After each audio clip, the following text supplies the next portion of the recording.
अस्सलामुअलैकुम एवरीवन, कैसे हैं आप लोग। उम्मीद करता हूँ आप सब खैरियत से होंगे। डियर व्यूअर्स, आज की जो हमारी वीडियो है इसका टॉपिक जो है वो आपने थंबनेल में पढ़ लिया है। थोड़ा सा लेट हूँ, लेकिन कोशिश करूँगा कि जितनी जल्दी हो सके आपको वाइंड अप करूँ। इससे पहले जो मैंने प्रीवियस आपको गैस की वीडियोज़ दी थी मुख्तलिफ सब्जेक्ट्स के हवाले से, अल्हम्दुलिल्लाह वो कामयाब हुई हैं। और आज इस्लामियात लाजमी का पेपर था आपका, और उसमें से भी काफ़ी स्टूडेंट्स ने अल्हम्दुलिल्लाह पॉजिटिव रिस्पांस किया है। तो मैंने सोचा कि आपको नेक्स्ट फिज़िक्स के हवाले से मैं गाइड करता हूँ। फिज़िक्स में हम स्टार्ट करते हैं। सबसे पहले ये मैं उनको बता रहा हूँ जो बच्चे पासिंग मार्क्स लेकर आराम से पास होना चाहते हैं। सिर्फ 4 चैप्टर आपको बताऊँगा, उनमें से जो चीज़ें हैं वो आपने तैयार करनी है, आप आराम से पास हो जाएँगे, ठीक है? जहाँ तक मैं बताऊँगा उसको नोट करते जाइएगा। सबसे पहले हम बात करते हैं चैप्टर नंबर 10 से, सिंपल हार्मोनिक मोशन का चैप्टर है। इसमें से आपको पेपर में कम से कम 3 से 4 शॉर्ट आंसर्स और 1 लॉन्ग आपको मिलेगा।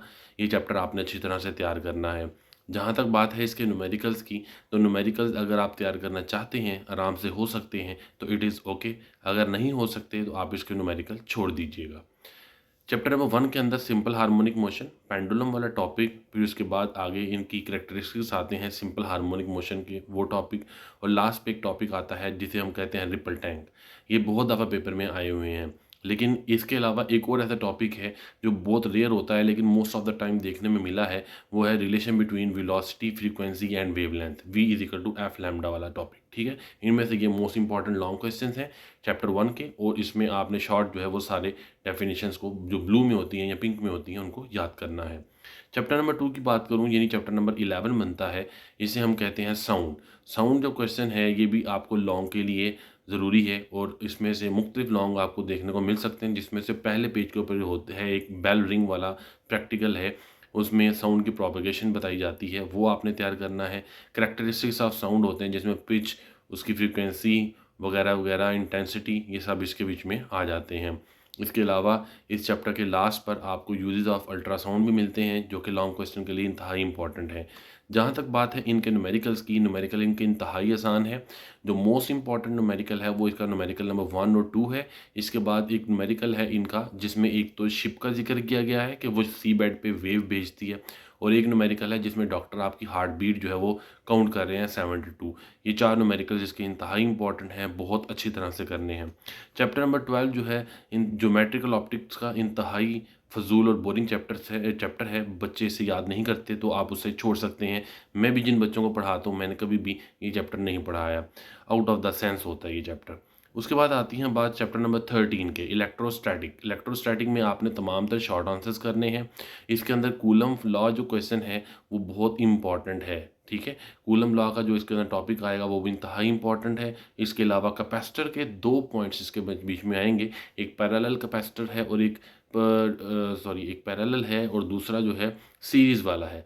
तो ये 2 जो है इंतहाई इंपॉर्टेंट हैं। इन दोनों में से कोई ना कोई एक पेपर में बहुत दफ़ा आया हुआ है। और इसमें एक और क्वेश्चन भी जो है शायद अगर मिक्स नहीं होगा, इलेक्ट्रिक पोटेंशियल के हवाले से है वो, तो वो भी आपने इसको तैयार करना है। उससे ये फ़ायदा होगा आपको कि ये आप ओवरऑल इसको कवर कर लेंगे, ठीक है। 4 शॉर्ट लॉन्ग आंसर बनते हैं, बकाया शॉर्ट जो ब्लू या पिंक डेफिनेशन में आपकी बुक में है वो आपने करने ही करने हैं। न्यूमेरिकल्स की बात करता हूँ तो न्यूमेरिकल्स इंतहाई आसान है डियर स्टूडेंट्स।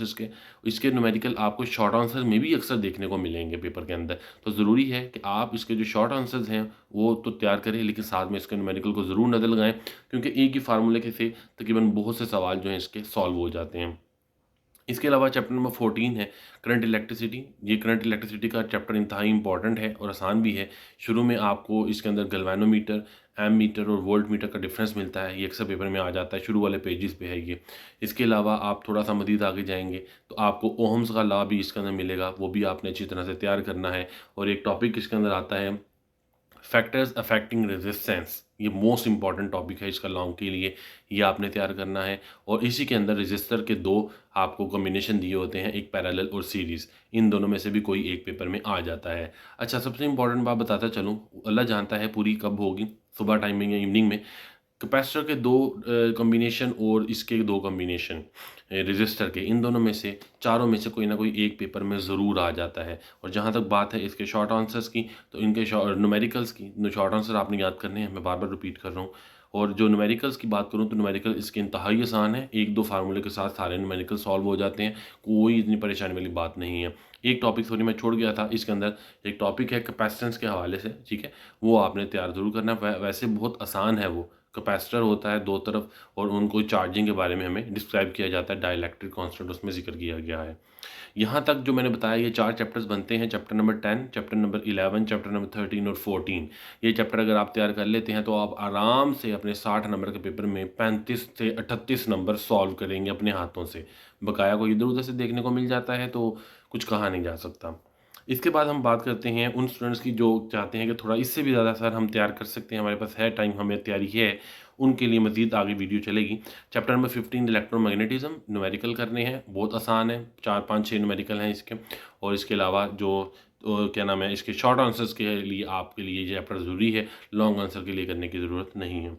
बेसिक इलेक्ट्रॉनिक्स जो है चैप्टर नंबर 16, चैप्टर नंबर 16 के लॉन्ग जो हैं वो इंतहाई अजीब-व-गरीब से होते हैं, स्टूडेंट्स कुछ याद कर लेते हैं। जो रैंडमली मोस्टली सवाल इसका देखने को मिल रहा है, एक तो ऑपरेटर्स के हवाले से जो सवाल है वो, और दूसरा वो क्वेश्चन जो शुरू में आपने देखा होगा कंप्यूटर के हार्डवेयर और सॉफ्टवेयर के हवाले से है।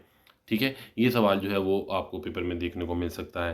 नेक्स्ट चैप्टर नंबर 17 है, 17 में से भी आपको आईसीटी का जो पहला ही क्वेश्चन है वो आप देख लें तो ठीक है। इसके अलावा बकाया मज़ीद करने की ज़रूरत नहीं, और मेरा ख़्याल है मुझे कोई मिस्टेक हो गई है, आईसीटी के अंदर वो कंप्यूटर हार्डवेयर और सॉफ्टवेयर वाला क्वेश्चन मौजूद है। इन दोनों के न्यूमेरिकल्स नहीं होते। चैप्टर नंबर 18 की बात करते हैं, एटॉमिक एंड न्यूक्लियर फिजिक्स। इसके अंदर जितने भी शॉर्ट आंसर्स हैं अच्छी तरह से तैयार कीजिएगा, ये शॉर्ट आंसर के लिए इंतहाई इंपॉर्टेंट है। अगर इसमें लॉन्ग है तो 2 ही हैं, एक है हाफ लाइफ और दूसरा है रेडियो एक्टिविटी के बारे में, ठीक है, अल्फ़ा, बीटा और गामा रेज़।